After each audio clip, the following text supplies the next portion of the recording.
Hello student, তোমরা যারা ক্যালকাটা ইউনিভার্সিটির আন্ডারে 5th সেমিস্টারের ছাত্রছাত্রী আছো এবং তোমাদের রাষ্ট্রবিজ্ঞান সাবজেক্টটা এমডিসি কোর্সে অর্থাৎ পাস কোর্সে আছে, তোমাদের জন্য আজকের ক্লাসটা খুবই গুরুত্বপূর্ণ।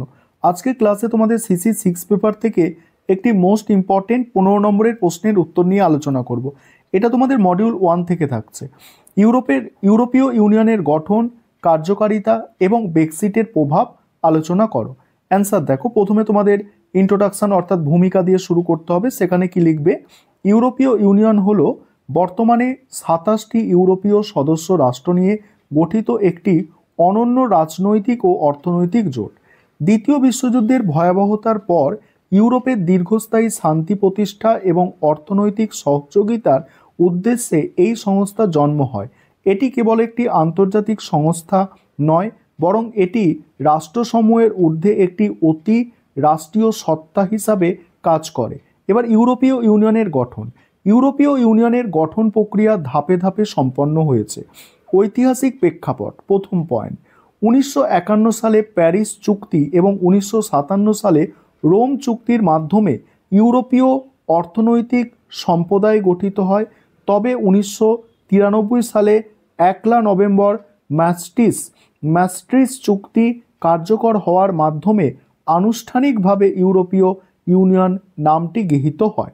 তারপরে সাংগঠনিক কাঠামো।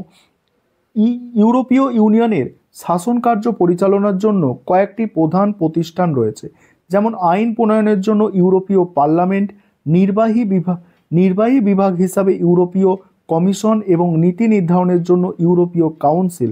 এছাড়া বিচার কার্যের জন্য ইউরোপীয় বিচারালয় রয়েছে। তারপর ইউরোপীয় ইউনিয়নের কার্যকারিতা। এই সংস্থা মূলত 3টি প্রধান স্তম্ভের ওপর ভিত্তি করে কাজ করে। 1 নম্বর হচ্ছে অভিন্ন বাজার ও অর্থনীতি। ইউরোপীয় ইউনিয়ন একটি একক বাজার মানে সিঙ্গেল মার্কেট ব্যবস্থা গড়ে তুলেছে। এর ফলে সদস্য দেশগুলোর মধ্যে পণ্য, পরিষেবা, পুঁজি এবং মানুষ কোনো বাধা ছাড়াই অবাধে চলাচল করতে পারে। বর্তমানে 19টি সদস্য দেশ তাদের সাধারণ মুদ্রা হিসাবে ইউরো ব্যবহার করে, যা ইউরোজোন নামে পরিচিত। তারপর রাজনৈতিক ও আইনি সহযোগিতা। ইউরো সদস্য দেশগুলির মধ্যে অভিন্ন পররাষ্ট্র ও নিরাপত্তার নীতি বজায় রাখার চেষ্টা করে। সন্ত্রাসবাদ দমন, অভিবাসন সমস্যা সমাধান এবং মানবাধিকার রক্ষায় ইউরোপীয় ইউনিয়ন যৌথভাবে কাজ করে। তারপর হচ্ছে সামাজিক উন্নয়ন, পরের পয়েন্ট, পরিবেশ সুরক্ষা, কৃষি ভর্তুকি এবং অনুন্নত অঞ্চলগুলোর উন্নয়নের ইউ বিপুল পরিমাণে অর্থ ব্যয় করে থাকে। ইউ মানে ইউরোপীয় ইউনিয়ন। এবার ব্রেক্সিটটা আলোচনা করব। তার আগে যে বিষয়টা বলার আছে, তোমাদের জন্য অনলাইন কোচিং ক্লাস চলছে। তোমরা যদি কেউ পেড ব্যাচে অ্যাডমিশন নিতে ইচ্ছুক থাকো বা আমাদের থেকে স্টাডি মেটেরিয়াল পারচেস করতে চাও, তা নিচের দেওয়া নম্বরে যোগাযোগ করতে পারো। এবার ব্রেক্সিটের প্রভাব দেখো। ব্রেক্সিট শব্দটি ব্রিটেন এবং এক্সিট এর সংক্ষিপ্ত রূপ। এটি হলো ইউরোপীয় ইউনিয়ন থেকে ব্রিটেনের বেরিয়ে যাওয়ার প্রক্রিয়া। 2016 সালে গণভোটে ব্রিটেনের 52% মানুষ ইউ ত্যাগের পক্ষে রায় দেয়। দীর্ঘ আলোচনার পর 2020 সালে 31 জানুয়ারি ব্রিটেন আনুষ্ঠানিকভাবে ইউ থেকে বেরিয়ে যায়। তারপরে ব্রেক্সিটের প্রভাব দেখো। প্রথম হচ্ছে অর্থনৈতিক প্রভাব। ব্রেক্সিটের ফলে ব্রিটেন ইউর মধ্যে শুল্ক মুক্ত বাণিজ্যের সুবিধা বন্ধ হয়েছে। এতে উভয় পক্ষের ব্যবসায়িক লেনদেন জটিল হয়েছে এবং ব্রিটেনের জিডিপির প্রবৃদ্ধিতে নেতিবাচক প্রভাব পড়েছে। দ্বিতীয় হচ্ছে রাজনৈতিক সংকট। ইউ এর সংহতির ওপর একটি বড় আঘাত, বলছে এটি একটি বড় আঘাত।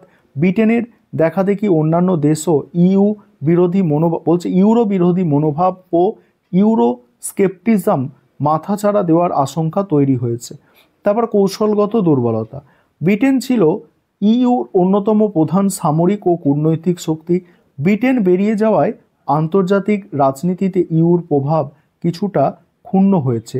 তাছাড়া উত্তর আয়ারল্যান্ড সীমান্তে শান্তি বজায় রাখা নিয়ে নতুন করে জটিলতার সৃষ্টি হয়েছে। উপসংহার, পরিশেষে বলা যায় ইউরোপীয় ইউনিয়ন বিশ্বায়নের যুগে আঞ্চলিক সহযোগিতার একটি সফল মডেল, কিন্তু ব্রেক্সিটের ঘটনার প্রমাণ করে যে জাতীয়তাবাদ এবং সার্বভৌমত্বের প্রশ্নটি এখনও ইউরোপীয় রাজনীতিতে প্রবল। বর্তমানে অভ্যন্তরীণ ভাঙন রোধ করা এবং অর্থনৈতিক স্থিতিশীলতা বজায় রাখাই ইউর এর প্রধান চ্যালেঞ্জ। এই ছিল তোমাদের জন্য আজকে একটি মোস্ট ইম্পর্টেন্ট প্রশ্নের উত্তর।